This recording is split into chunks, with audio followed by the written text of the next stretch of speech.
Hello guys, स्वागत है आपका आज के हमारे यूट्यूब ब्लॉग में। आज हम आपके साथ बात करने वाले हैं एक खास से टॉपिक पर। ऐसा टॉपिक भाई जिसको सभी की जरूरत है, सभी को मतलब उस टॉपिक की जरूरत है, सभी का उसका बेनिफिट रहने वाला है अगर जो उसको ध्यान से सुनेगा भाई। जैसे सभी भाई बाइक चलाते हैं और इवन कार भी चलाते हैं और गलती भी सभी से हो जाती है। गलती जैसे कि मान लो कि बाइक आप रोंग साइड से लेके आ गई, उसका चालान हो गया। आपने बत्ती जंप कर दी, उसका चालान हो गया। आपके पास मान लो हेलमेट नहीं था, आपका उसका चालान हो गया। ठीक है, आज हम आपको बताएंगे इस चालान से हम कैसे बच सकते हैं, कैसे इस चालान से बच सकते हैं। अगर चालान कट गया है तो उसको हम कैसे पे करें। जैसे कई बार क्या होता है, कोई बत्ती जंप करते हैं, जैसे हमारे साथ भी हुआ है, तभी हम इसके ऊपर इस टॉपिक पे वीडियो लेके आए हैं, क्योंकि हमने भी बहुत मुश्किल से उसको कम कराया है भाई। और वो कैसे कम कराया अभी हम आपको बताने वाले हैं। जैसे बत्ती जंप कर जाते हो तो अब बत्ती का चालान जो है 1000 रुपये है, प्लस उसमें फाइन वगैरह भी लग के आता है अगर आप उसको डिले करते हो। तो जैसा कि मैं बताना चाहूँगा, हमारे साथ जो हुआ है हमें पता नहीं था। बहुत से लोग ऐसे होते हैं जिन्हें पता नहीं होता, उनकी उनसे मतलब कोई मिस्टेक हो जाती है। जैसे वो रोंग साइड से जा रहे हैं और वो कैमरे में आ गया। अब तो कैमरे कैप्चर कर लेते हैं, कई बार मैसेज भी नहीं आते टाइम पे, बाद में पता चलता है साल साल बाद, 2 साल बाद। जैसे ऐसा ही हमारे केस में हुआ। हमें क्या हुआ कि जो इधर जिट रोड के पास बल्डी बाईपास के पास एक बत्ती है, जिधर से हम नए बस स्टैंड की तरफ जाते हैं। उधर से क्या हुआ, क्रॉसिंग में से हम निकल रहे थे, हमें पता नहीं था भाई बत्ती जंप होगी वहाँ। बहुत पहले की बात है, 2022 की। अब 2025 में हमें जाके कोई मैसेज आया, वो मैसेज भी नहीं आया। जैसे ही हमने अपने गड्डी सेल करने की कोशिश करी तो उसमें वो मतलब दिखाया कि आपका चालान पेंडिंग है, आप उस चालान को पे करो। तब हमने जाके पता करा, नेट पे सर्च वगैरह किया, उसमें डिटेल निकाल ली, तो उसमें वो चालान था तो 1000 रुपये का। लेकिन डिले होने के कारण जो हम भर नहीं पाए, जिसका हमें पता नहीं चला, वो 5000 रुपये का हो चुका था।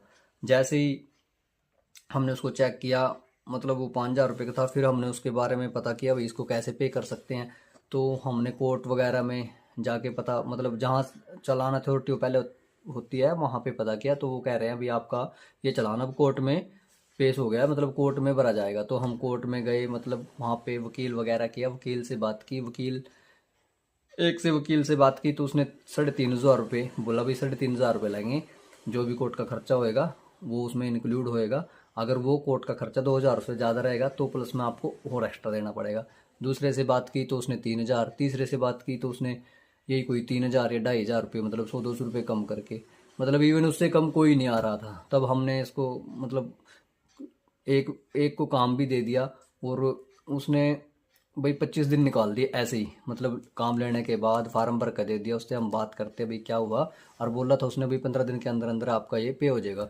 लेकिन पे तो उसने किया नहीं, मतलब उसने प्रोसेस स्टार्ट कर दिया। तो हमने उससे बात की, जैसे 3-4 दिन बाद, 5 दिन बाद उससे हम बात करते थे, तो वो कहता था कि मैंने ना फाइल लगा दी आपकी, और फाइल जैसे ही जज के पास आएगी, जज मतलब उस पर मार्क कर देगा और आपका जो है चालान उसमें आ जाएगा जज की कोर्ट में, और जैसा भी जज साहब कहेंगे वैसा अपना पे करना पड़ेगा।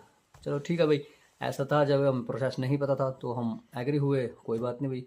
फिर 10 डेज़ के बाद फिर सेम प्रोसेस, फिर 15 डेज़ के बाद फिर सेम बात यही। फिर 25 ऐसे ऐसे करते ना, 25 डेज़ निकल के उसमें कुछ छुट्टियां भी आई। जैसे ऐसे ही करके उसने महीना निकाल दिया। तो फिर भाई हमें थोड़ा ना उस पर गुस्सा आया, भाई आपने काफ़ी टाइम लगा दिया और आपने ना प्रोसेस ये पहले नहीं बताया था भाई आप इतना टाइम लगाओगे। तो ऐसे वैसे करके हमने उससे फिर पैसे वापस ले लिए भाई। हमने लगा भाई ये तो काम नहीं कर रहा अच्छे तरीके से। तो फिर हम खुद गए कोर्ट में, जाके देखा, कोर्ट में बात की, फिर वही वकीलों से बात की। वकील ऐसे ही कोई 3000 बोल रहा है, कोई 4000 बोल रहा है, कोई 2000 बोल रहा है। सेम डे में ये नहीं बोला किसी ने भाई सेम डे में करा देंगे, ना ही वो सेम डे में होता है भाई, ना ही किसी के बकावा में आप आना। बस ये है, अगर आपके पास खुद के पास टाइम है, अगर आपका चालान 20,000 का भी कटा है, 30,000 का भी कटा है, 50 का भी कटा है, जितने का भी कटा है, उसमें से कुछ कम हो जाएगा। ऐसा नहीं है कि भाई वो सारा माफ हो जाएगा। उसका प्रोसीजर क्या है, प्रोसीजर ये है, मतलब हम जैसे उसमें जाएंगे कोर्ट में तो वहाँ पे हम एक जो इन्फॉर्मेशन सेल होता है, इन्फॉर्मेशन सेल से बात करेंगे। इन्फॉर्मेशन सेल ने फिर एक अलग से वहाँ, जैसे सीएससी सेंटर होता है, गवर्नमेंट ने एक ऐसी सुविधा प्रोवाइड कराई है भाई सीएससी सेंटर की, मतलब वो गवर्नमेंट की है, उसमें गवर्नमेंट एम्प्लॉयज ही रहता है, गवर्नमेंट ही उसमें काम करता है, उसमें आपका 1 रुपया भी नहीं लगेगा। तो उसमें आप वहाँ से हमें पता करके फिर हम वहाँ गए सीएससी सेंटर के पास। तो उन्होंने हमारे को एक फार्म दिया भाई, हमने उसको बताया भी ऐसे ऐसे करके सर हमारा चालान कटा हुआ है काफ़ी टाइम पहले और हम उसको पे करना चाहते हैं। तो उन्होंने मेरे को एक फार्म दिया, फिर वो फार्म हम आपको दिखाना चाहेंगे। ऐसा फार्म है, मैं इसको PDF के रूप में भी डाल दूंगा आपके पास। ये फार्म रहने वाला है, आप देख सकते हो, ये फार्म है। इस फार्म में क्या है, इस फार्म में डिटेल है। डिटेल क्या है, एक तो चालान, मेरा चालान नंबर कितना है, एक मेरे व्हीकल नंबर की है, एक मेरा चालान कब कटा है, एक मैं किस स्टेट से हूँ और क्या मेरा नाम है, ये चालान है। उसके बाद ऐसे ही सेम प्रोसीजर इसमें नीचे आइए, क्या है अभी, ये एक प्रकार से फाइल, इसके साथ जो डॉक्यूमेंट लग के लगेंगे, जैसे मान ले मेरा आधार कार्ड लग जाएगा, पैन कार्ड लग जाएगा और मेरी RC की कॉपी लग सकती है, ये फाइल बन जाएगी। उसके बाद जो मतलब CSC सेंटर पे वो बैठा है, जो गवर्नमेंट का CSC सेंटर है, वो कोर्ट के अंदर है भाई, मतलब जहाँ पे आपकी तहसील है वहाँ पे वो होगा, वो गवर्नमेंट के द्वारा प्रोवाइड किया गया CSC सेंटर है, वहाँ पे आपको 1 भी रुपया नहीं लगा है। ये फार्म आपको देगा वो, ये फार्म आप फिल करोगे, आप फिल वहां से करोगे, जो आपका चालान कटा हुआ है, चालान डाउनलोड कर लीजिए आप, उसमें सारी डिटेल आएगी भाई, कितनी तारीख को कटा है, किस टाइम कटा है और कहाँ पे कटा है, ठीक है। वो सारी डिटेल आप फिल करके आप एक उसमें फॉर्म में फिल कर दोगे। फॉर्म फिल करने के बाद उसको दोगे, फिर उसके बाद उसको कोई रुपया नहीं देना, कोई पैसा नहीं देना, वो आपसे ना ही कोई चार्ज लेगा। तो उसके बाद क्या होगा, आपने 10 दिन का, वो 15 दिन का टाइम देगा आपको कि भाई आप 10 दिन के बाद पता कर लिए। 10 दिन मतलब वर्किंग डे, उसमें 5 से 7 दिन वर्किंग डे रहने चाहिए उन 10 डेज के अंदर। तब आप दोबारा 10 से 12 दिन बाद जाओगे। ऐसे ही किया था हमने, हम 17 तारीख को दे के आए थे उसको, और 17 तारीख के बाद अब मैं 12-13 इस टाइप का चालान आप डाउनलोड कर सकते हैं। अगर आपके व्हीकल का चालान कटा हुआ है, ये ट्रैफिक पुलिस हरियाणा के अकॉर्डिंग आएगा भाई, ये ऑनलाइन आप चेक कर सकते हो। आप यह चालान चेक कर सकते हो, इसमें आपका ये चालान नंबर आ जाएगा भाई यहाँ पे, और यहाँ पे चालान नंबर आ जाएगा। तो गाइज 17 तारीख को मैंने उसको ये फाइल का जो आपको दिखाया अभी, ये फॉर्म फिल करके दिया था 17 अक्टूबर को, और 2025 में अभी। तो अभी मेरे को मतलब उसने बोला था भाई 10 या 12 दिन बाद आप दोबारा पता करना। मैं दोबारा गया 31/10 को पता करने के लिए। तो उस टाइम मेरा ये जो है आया हुआ था जज साहब की कोर्ट में। तो फिर उसने मेरे को डिटेल दे दी, भाई आप उस जज के पास जाइए, वहाँ पे आपका चालान आया है और आप वहाँ पर जाके पता करिए, वही वहाँ पे जाके आप फिल करिए। तो जैसे हम, तो ठीक है भाई, मैं उससे पता करके डिटेल लेके जज के पास वहाँ गया, जहाँ पे जज साहब की कोर्ट थी। उस कोर्ट के साथ क्या होता है, उस कोर्ट के साथ एक रूम बना होता है भाई, जिसमें जज के सहायक बैठते हैं, जिसमें क्लर्क वगैरह होते हैं और अच्छी पोस्ट के भी कुछ अफसर होते हैं।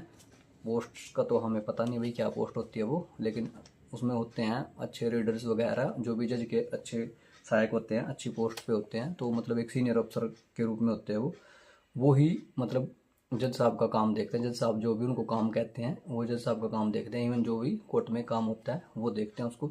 तो वहाँ पे क्या था जी, मतलब एक ना, मतलब एक डिटेल बन के आई हुई थी, एक पूरा परफॉर्मा बन के आया था, उसमें 100-150 व्हीकल्स के नाम थे, पर्सन के नाम थे, मतलब इवन व्हीकल के नाम से वो डिटेल आई हुई थी उसमें। तो हम उसके पास गए, हमने उनको बताया कि भाई ऐसे ऐसे करके सर हम ना, मेरा इतना नंबर है, गाड़ी नंबर है, और ये चालान पे करना है और इधर आया है। तो उसने मेरे को ऐसे डिटेल दी, एक डिटेल में मैंने अपना नंबर सर्च करना था, वो नंबर सर्च किया भाई। सर्च करने के बाद मुझे मेरा गाड़ी नंबर मिल गया जिसकी मैंने चालान पे करना था। तो मैंने उसका चालान देखा, तो मेरा चालान था भाई, जो अब नेट पे हो चुका था, जो मैंने डाउनलोड भी किया है, वो 5,000 प्लस में, जो टाइम पीरियड के अकॉर्डिंग प्लेंटी लग के 7,500 रुपये वो शो कर रहा था नेट पे, अगर आप इवन ऑनलाइन पे करते हो। तो वहाँ जाने के बाद मुझे पता चला कि सर, मैंने उसको अपना डिटेल दी, मैं कहा सर ऐसे ऐसे चलाना है, वो उसने मैंने उसमें निकाल के दे दिया उनको। तो उन्होंने उस चालान को भाई जज साहब ने 1,000 रुपये का किया हुआ था। तो मैंने उनको बोला सर मैं इसको पे करना चाहता हूँ। मैंने उनको 1,000 रुपये दिए, प्लस में डॉक्यूमेंट दिए अपने, जैसे आधार कार्ड, और मतलब दो दो आपके पास उस टाइम आइडेंटिटी होनी चाहिए, 2 आइडेंटिटी में से कोई भी आप दे सकते हो। तो आधार कार्ड दिया और जो चालान की फ़ोटो थी वो दी, और वो दे के उस प्रोसेस को मतलब फर्दर आगे आगे चलाया। तो उसके बाद उन्होंने मेरे को टाइम दिया, भाई आप 2 घंटे बाद आना। ठीक है जी, 2 घंटे बाद क्या होएगा कि आपको यहाँ से स्लिप मिल जाएगी, आप स्लिप लेके चले जाना। ठीक है, तो उसके बाद भाई हम 2 से 3 घंटे बाद गए, 2-2.5 घंटे बाद दोबारा गए। तो वहाँ क्या था, मतलब काम ज़्यादा था उनके पास, तो 2-2.5 घंटे में उनके पास वो काम नहीं हो पाया, लेकिन उन्होंने कुछ टाइम बाद वो काम कर दिया, यानी आधे घंटा और लगा लो आप। उसके बाद मेरे को वो स्लिप निकाल के दे दी। उस स्लिप पे स्लिप भी मैं अभी आपको दिखाऊंगा इसी वीडियो में, अभी मैं आपको ऐड कराऊंगा। रुकना।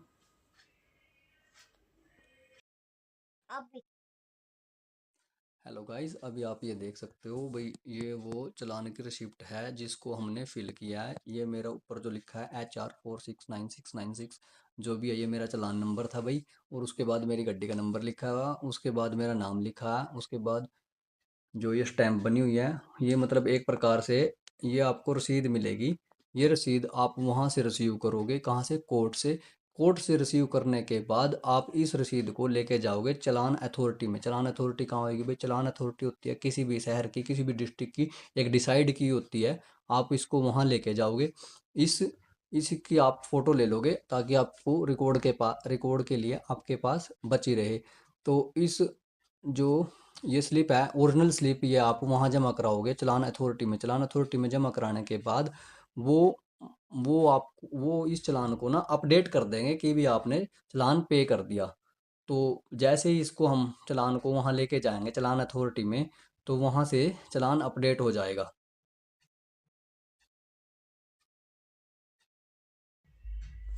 तो गाइज अभी हमने आपको स्लिप दिखाई, वो स्लिप आप वहाँ से रिसीव करने के बाद आप चालान अथॉरिटी में जाओगे। चालान अथॉरिटी जो भी आपके शहर में डिसाइड की गई है, जहाँ भी पूरे हरियाणा में ऑल ओवर जहाँ भी मतलब उसने सिस्टम ने डिसाइड किया है, वहाँ पे आप जाओगे।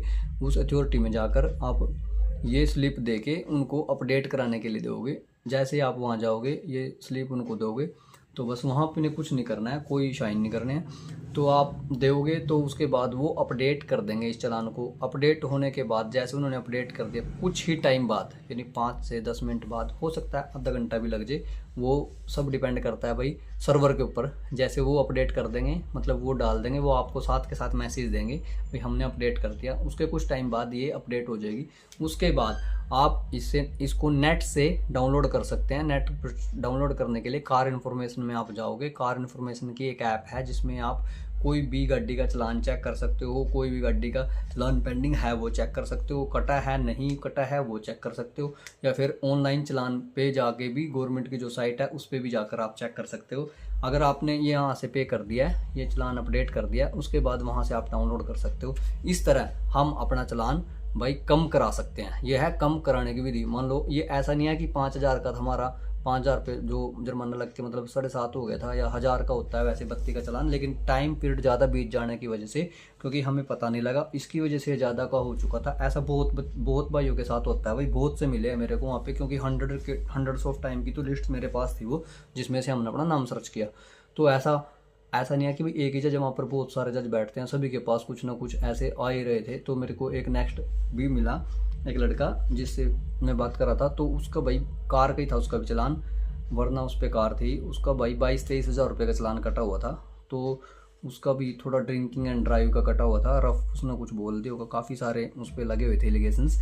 तो उसको भी भाई ऐसा नहीं है कि भाई सभी को माफ़ कर देंगे, ऐसा कर देंगे। अगर फर्स्ट टाइम आपसे गलती होती है तभी जज साहब कुछ कम करते हैं, तो उसका भी उनको कुछ माफ़ करके भाई, जैसे 22 से वो 10 पे किया उन्होंने, वो 10 का पे कर दिया। उससे क्या हो, 22 ना भरने के बजाय वो 10 भर दिया।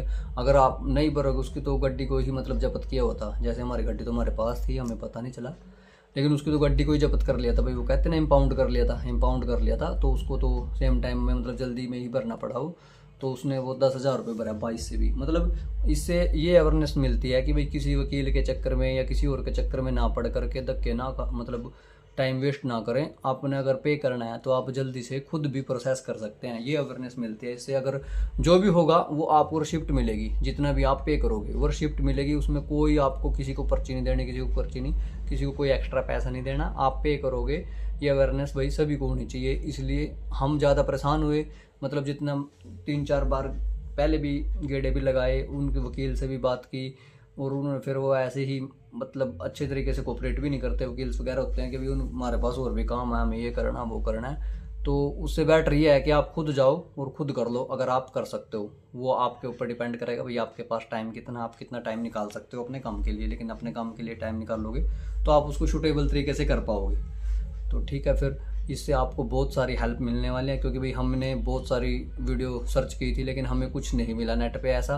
तो हमने सोचा कि इसकी एक वीडियो बनाते हैं जिससे किसी और भाई की भी हेल्प हो जाए, नेक्स्ट टाइम में कोई ऐसे परेशान ना हो जैसे हम परेशान हुए। क्योंकि भाई गाड़ी तो सभी ने चलानी है, बाइक कभी हर कोई चला रहा है और गलती भी हो जाती है भाई। ऐसा नहीं है कि भाई गलती मेरे से ही हुई है, बहुत भाइयों से, या हर से नहीं कह सकते लेकिन मोस्टली लोगों पे से गलती हो जाती है। इससे बचने का बस एक ही है भाई, अपना अवेयरनेस रहे अपनी। अगर गलती हो जाए तो हम इसको कैसे फिल कर सकते हैं या कैसे इसको अपने चालान को पे कर सकते हैं, वो भी कम अमाउंट में।